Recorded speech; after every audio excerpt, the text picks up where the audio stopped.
जो इरादे का पक्का हो, और दिल उसको दो जो सूरत से नहीं दिल से अच्छा हो। स्पष्ट बोलने वाला व्यक्ति एक अच्छे कांटे की भांति होता है। इसमें थोड़ी देर के लिए दर्द जरूर होता है, लेकिन फायदा जिंदगी भर रहता है। अगर आप किसी को एक बार माफ करते हो तो आप समझदार हो। अगर आप उस व्यक्ति को दूसरी बार भी माफ करते हो तो बहुत ही नरम दिल हो। लेकिन आप उस व्यक्ति को तीसरी बार माफ करते हो तो आप दुनिया के सबसे बड़े बेवकूफ हो। जीवन की सबसे महंगी चीज है आपका वर्तमान, जो एक बार चला जाए तो फिर पूरी दुनिया की संपत्ति देकर भी उसे हम खरीद नहीं सकते। हमें हमारे विचार ही बनाते हैं, इसलिए शब्दों पर नहीं अपनी सोच पर ध्यान दो। विचार हमेशा जिंदा रहते हैं। धरती पर जिस प्रकार मौसम में बदलाव आता है, उसी प्रकार जीवन में सुख दुख आता जाता रहता है। बुराई तो तुम्हें हजारों की भीड़ में भी ढूंढ लेगी। ठीक उसी प्रकार जैसे गायों की झुंड में बछड़ा अपनी मां को ढूंढ लेता है, परंतु जो बंसी वाले को दिल से मानता है वह बुराई में भी अच्छाई को ढूंढ लेता है।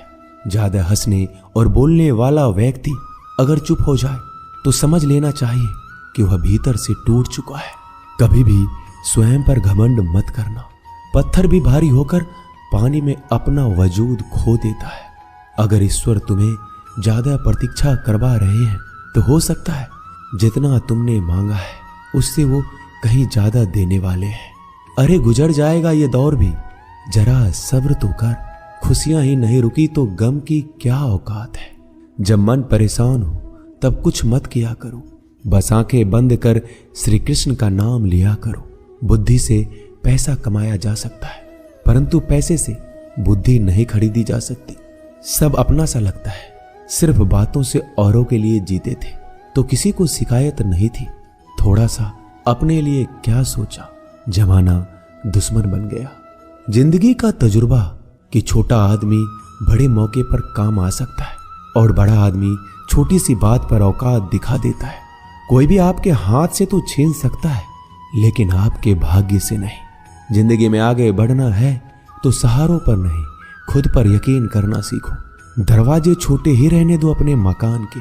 जो झुक कर गया समझो वही अपना है। ईश्वर में आस्था है तो मुश्किलों में भी रास्ता है।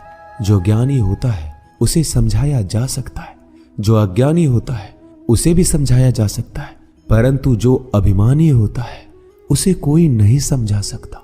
उसे सिर्फ वक्त ही समझाता है। अरे कैसे करो भरोसा गैरों के प्यार पर। आजकल तो अपने ही मजा लेते हैं अपनों की हार पर। जब बात जरूरत की हो तो जुबान सबकी मीठी हो जाती है। जितने सच्चे रहोगे उतने ही अकेले रहोगे। जब भी जिंदगी आपको रुला दे तो समझ लेना जिंदगी आपको रुला नहीं रही, आपको सिखा रही है। मतलब की बात तो सब समझ लेते हैं, लेकिन बात का मतलब बहुत ही कम लोग समझ पाते हैं। किसी पर ज्यादा नाराज होने से बेहतर है कि अपने जीवन में उसकी अहमियत कम कर दो। सब कुछ जानते हुए भी अगर आप गलत को गलत नहीं कह सकते तो आप अपने हक के लिए भी नहीं लड़ सकते। खुश रहना चाहिए, बाकी तो सब चलता रहेगा। कोई भी अपना बिछड़ता रहेगा तो कोई पराया मिलता रहेगा। कोई भी रिश्तेदारी एक हिस्सेदारी से नहीं, दोनों की भागीदारी से चलता है। जो इंसान आपके दुख में अपनी खुशी भूल जाए, उस इंसान से ज्यादा आपका अपना कोई नहीं हो सकता। जिंदगी में धीरे चलकर कभी भी नहीं रुके तो यकीन मानिए आप सबसे तेज चल रहे हैं। आप किसी व्यक्ति को बरसों में इतना नहीं जान सकते जितना कि एक बार उसे क्रोध की स्थिति में देखकर जान सकते हैं। जब लोग रास्ता अलग करने का फैसला करते हैं तो सबसे पहले बातचीत करना कम कर देते हैं। गलती हर इंसान से होती है, लेकिन गलती सुधारता वही इंसान है जो साफ दिल का होता है और रिश्तों को खोना नहीं चाहता। क्रोध बुरा होता है, लेकिन जहां जरूरत है वहां दिखाना भी चाहिए, नहीं तो गलत करने वालों को एहसास ही नहीं होगा कि वो गलत कर रहा है और वो आपके साथ हमेशा वैसा ही व्यवहार करता रहेगा। अनुभव कहता है कि किसी एक पर पूरा भरोसा करके देखिए, आपको वही इंसान किसी पे भरोसा ना करने का सबक सिखाएगा। एक बात बिल्कुल सच है कि नए लोगों के साथ हम चाहे कितने भी खुश हो, लेकिन जब वो दिल दुखाता है तो पुराने ही याद आते हैं। तोड़कर जोड़ लो हर चीज, दुनिया में हर चीज की मरम्मत हो सकती है सिवाय विश्वास के। एक बार विश्वास टूट जाए तो कभी वापस नहीं जुड़ता। सच्चा स्नेह करने वाला केवल आपको बुरा बोल सकता है, कभी आपका बुरा नहीं कर सकता, क्योंकि उसकी नाराजगी में आपकी फिक्र और दिल में आपके प्रति सच्चा स्नेह होता है। माफी के हकदार गलती करने वाले होते हैं, चालाकी करने वाले नहीं।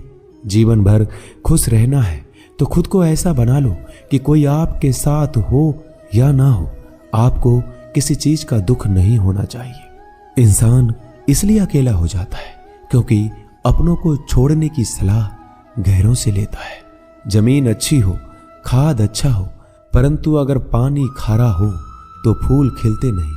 भाव अच्छे हो, कर्म भी अच्छे हो, मगर वाणी खराब हो तो संबंध कभी टिकते नहीं।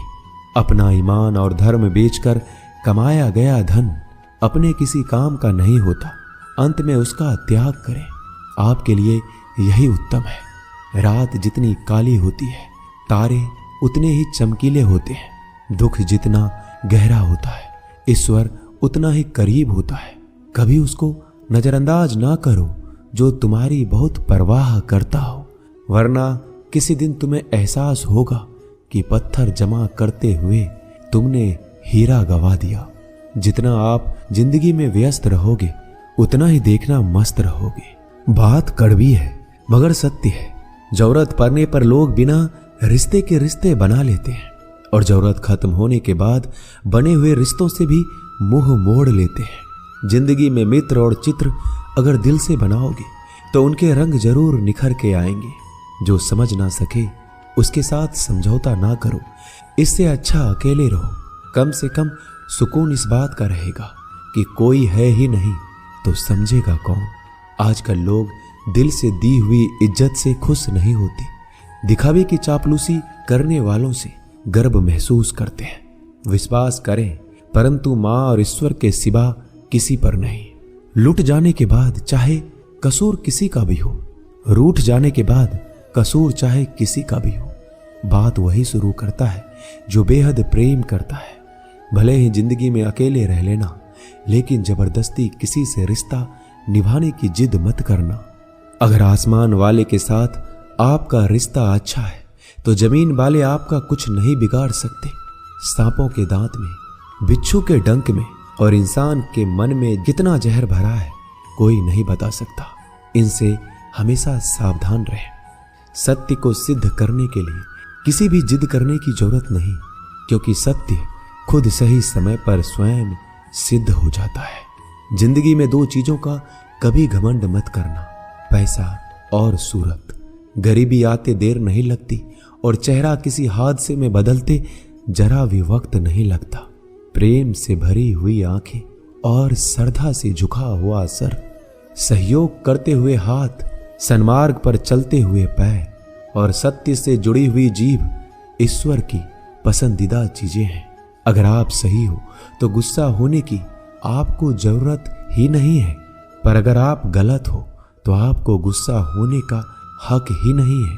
धोखे में जीने से अच्छा है अकेले जियो, सुकून से जियो, अपने आप पर भरोसा रखो। तुम्हारा किस्सा एक दिन जरूर कहानी बनेगा। मजाक और पैसा सोच समझकर उड़ाना चाहिए। संघर्ष ही जीवन है, इससे डरना नहीं, लड़ना सीखो। एक बार नींद टूटेगी तो चलेगा, लेकिन कभी अपने सपने मत टूटने देना। आप कितने भी बड़े बन जाएंगे, यदि आपके अंदर इंसानियत नहीं है तो सब बेकार है। जो करना है खुद करना। वक्त के भरोसे बैठने से भी धोखा मिल सकता है। जिंदगी का एक उसूल बनाओ कि तुम्हारी इज्जत जो नहीं करता उसके पास कभी नहीं जाना, क्योंकि जीवन में क्या होगा, या तो कुछ अच्छा होगा या बड़ा होगा। जो भी होगा हमारे कर्मों का ही फल होगा। जिस प्रकार दिया तेल के बिना नहीं जल सकता, इसी प्रकार मनुष्य भगवान की कृपा दृष्टि के बिना जीवन में सफल नहीं हो सकता। जीवन में कोई भी काम करने से पहले एक बार भगवान का स्मरण करना जरूरी है कि मैं जो करने जा रहा हूं वो भगवान को स्वीकार होगा या नहीं। ऐसा करने से आप जीवन में कोई गलत काम नहीं करेंगे। किसी का भला नहीं कर सकते तो बुरा भी मत करो। यदि सम्मान नहीं कर सकते तो बेवजह अपमान भी मत करो। तुम जिसकी जितनी परवाह करोगे उतनी तकलीफ पाओगे, और जिस दिन तुम लोगों की परवाह करना छोड़ दोगे लोग तुम्हें तकलीफ देना छोड़ देंगे। क्या लेकर आए हो और क्या लेकर जाओगे? ये जीवन 2 दिन का मेला है। एक दिन सब यहीं छोड़कर जाओगे। समझदार व्यक्ति कभी बदले की भावना नहीं रखता, क्योंकि वह जानता है भगवान सही कर्म और सही समय आने पर सबका हिसाब करते हैं। जबरदस्ती मत मांगना जिंदगी में किसी का साथ। कोई खुद चलकर आए उसमें खुशी कुछ और ही होती है। संगत का विशेष ध्यान रखें, क्योंकि सफलता हमेशा अच्छे विचारों से आती है और अच्छे विचार अच्छे लोगों के संपर्क से आते हैं। या तो चुप रहिए या फिर ऐसे शब्द बोलिए जो मौन से ज्यादा कीमती हो। सत्य अपने लिए रखना, प्रेम दूसरों के लिए, करुणा सबके लिए रखना, यही जीवन का व्याकरण है। फूल कितना भी सुंदर हो, तारीफ खुशबू से होती है। इंसान कितना भी बड़ा हो, कद्र उसके गुणों से होती है। एक बार एक गांव में एक साधु रहता था जो भगवान पर बहुत विश्वास रखता था। एक बार की बात है, वह साधु पेड़ के नीचे बैठा था और भगवान को याद कर रहा था, और अचानक ही वहां बाढ़ आ गई। चारों तरफ पानी ही पानी था। सब लोग अपने आप को बचाने के लिए ऊपर पहाड़ की तरफ भागने लगे। उनमें से एक आदमी ने देखा इस हालत में भी साधु जी भगवान की तपस्या कर रहे हैं, और सोचा कि ये अपने आप को बचाने के लिए कहीं क्यों नहीं जा रहे हैं। तो उसने उस साधु से बोला, अरे आप क्यों नहीं जा रहे हो? आप मेरे साथ ऊपर पहाड़ की तरफ चलो, नहीं तो डूब जाओगे। साधु बोला, अरे हमें क्या होगा?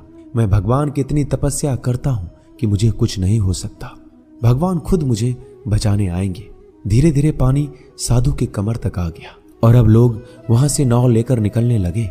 उनमें से एक ने साधु से कहा, अरे पानी आपके कमर तक आ गया है, आप हमारे साथ चलिए।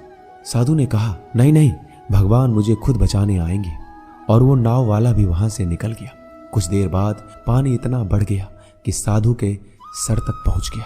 अब लोगों को बचाने के लिए हेलीकॉप्टर से निकालने लगे। एक हेलीकॉप्टर साधु के पास आया, जो कि आखिरी हेलीकॉप्टर था। साधु के पास नीचे रस्सी फेंकी और बोला, इसे पकड़ो और ऊपर आ जाओ, नहीं तो आप डूब जाओगे। यह आखिरी हेलीकॉप्टर है और आपके पास में कोई दूसरा रास्ता नहीं है बचने के लिए। साधु ने कहा, यह रस्सी आप वापस खींच लो और चले जाओ। मुझे भगवान के ऊपर भरोसा है, वो मुझे बचाने जरूर आएंगे। पानी काफी ऊपर आ गया और पैर भी डूब गया और साधु की भी डूबने से मौत हो गई। मरने के बाद साधु भगवान के पास गया और बोला कि हे भगवान, मैंने आपकी पूरी जिंदगी तपस्या की, पूरा जीवन आपकी आराधना करने में लगा दिया, फिर भी इतने भरोसे के साथ इंतजार किया कि आप मुझे बचाने आओगे, लेकिन वहां मेरी डूबकर मौत हो गई और आप नहीं आए। ऐसा क्यों? भगवान बोले, मूर्ख इंसान, एक बार नहीं 3 बार आया था मैं। तीनों बार मैं ही तो था। पहला पैदल, दूसरा नाव के द्वारा और तीसरा हेलीकॉप्टर के द्वारा, लेकिन तुमने मेरा एक भी अवसर पहचान नहीं पाया। पता नहीं किसका इंतजार कर रहे थे। इसी तरह से जिंदगी में हमें ऊपर वाला बहुत से मौके देता है, लेकिन हम सब मौके को ठुकराकर पता नहीं किस चीज का इंतजार कर रहे होते हैं कि वो होगा तभी मैं करूंगा। इस बात पर अड़े रहने से एक वक्त के बाद वो मौका हाथ से निकल जाता है और हम कुछ भी नहीं कर पाते। तो हमें किसी भी अच्छे समय का इंतजार नहीं करना चाहिए। जो भी करना है आज और अभी से करना शुरू कर देना चाहिए। दोस्तों, इस वीडियो में बस इतना ही। इस वीडियो को बोलते वक्त मेरा गला बैठा हुआ था, लेकिन आप लोग इस चैनल को और वीडियो को इतना प्यार देते हैं, इसलिए मुझे ये वीडियो बनाना पड़ा। अगर मेरी आवाज़ आप लोगों को पसंद नहीं आई इस बार, तो उसके लिए मैं क्षमा चाहता हूँ। तो मिलते हैं अगली वीडियो में। अपना ख्याल रखिएगा। जय श्री कृष्ण।